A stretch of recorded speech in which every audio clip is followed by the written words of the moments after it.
يوسفني اقول لك عزيزي المشاهد انك لو ما شفتش طاهر ابو زيد بيلعب كوره فانت فاتك نص عمرك، ولكن انا هرجعهولك تاني في الفيديو ده. طاهر ابو زيد مواليد مدينه اسيوط، بدأ حياته مع الكوره في شوارع القاهره والحواري لما نزل القاهره وهو عمره 10 سنوات، ومنه لاختبارات نادي اسكو، واجتاز الاختبارات بنجاح وتفوق، ولكن والده ساعتها رفض الامر بسبب صغر سنه، ورفض فكره ممارسه كره القدم تماما، عشان بعد كده يقف الحلم هنا ولكن يرجع يستكمله مع الاهلي تاني في فريق الناشئين وهو عمره 14 سنه، وبدأ في التدرج الى ان وصل للفريق الاول. لنشاهد امتع واحرف موهبه مصريه مظلومه، وحط تحت مظلومه دي 700 خط لانه فعلا اكتر موهبه مصريه مظلومه. مارادونا النيل طاهر ابو زيد، موهبه مش طبيعيه، كنترول على الكوره بسرعه ومهاره مش موجودين اصلا، عمله نادره حرفيا. بدايه تألق طاهر كانت عام 1981 مع منتخب الناشئين في كاس العالم، وقدر يحقق طاهر لقب تاني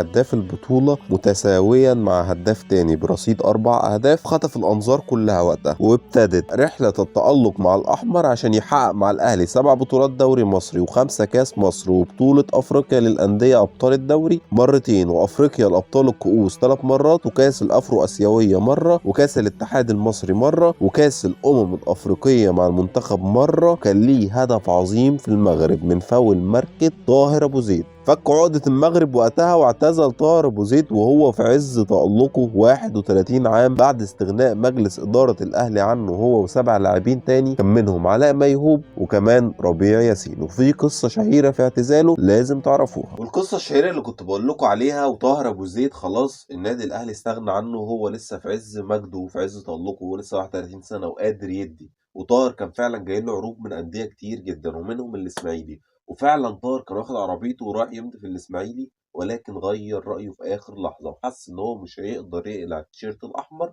ويلعب في أي نادي تاني في مصر غير النادي الأهلي، فلف ورجع وأعلن اعتزاله. دي كانت القصة المثيرة. وساعتها حتى في لعيب كان معاه من السبعة اللي هو علاء ميهوب مضى في الأولمبي ولعب في الأولمبي وسجل هدف في الأهلي، وخرج ساعتها من الملعب وهو بيبكي بسبب إنه سجل هدف في النادي الأهلي. واستنوا حلقة قريبة برضو عن علاء ميهوب. طاهر كان لعيب مش عادي، غير كنتروله ومهارته وكل الحلويات دي اللي مفيش لعيب في تاريخ مصر عنده زيها. طاهر كان احسن منفذ فاولات من خارج ال 18 في مصر وفي تاريخ مصر كمان. رجل دبابة مش طبيعي، بيحدف طوب من رجله، قوة تسديد رهيبة، ولكن مش قوة بس، لا لا لا، قوة بتحكم في الكورة بشكل اكثر من رائع. وفي مباراة اعتزاله تعادل للاهلي من ركلة حرة مباشرة على طريقة مارادونا النيل، ثم غادر الملعب ليترك احلى ذكرى لجمهور الاهلي كله. وبعد كده اتجه للكرة الخماسية ووصل مع المنتخب المصري لبطولة كاس العالم في اسبانيا، وبعد كده اتجه للعمل الاداري وتم انتخابه كعضو مجلس ادارة للنادي الاهلي في دورتين ورا بعض، وتولى ايضا منصب وزير الرياضة في حكومة حازم الببلاوي. معروف عن طاهر الصرامة والحزم في قراراته وشخصيته القوية. دي كل حاجة عن مارادونا النيل، احرف لعيب ممكن تشوفه في تاريخ مصر. وقبل ما اقفل معاك الحلقة لازم تشوف ونحلل مع بعض الهدف العالمي ده. كورة على حدود ال 18 مسنوداله يحط فيها وش رجله الشمال فيرست تايم عالمي، هدف لو في الزمن ده ياخد بوشكاش مستريح، واخد القرار في كسر من الثانية والتنفيذ اروع ما يمكن، وهو ده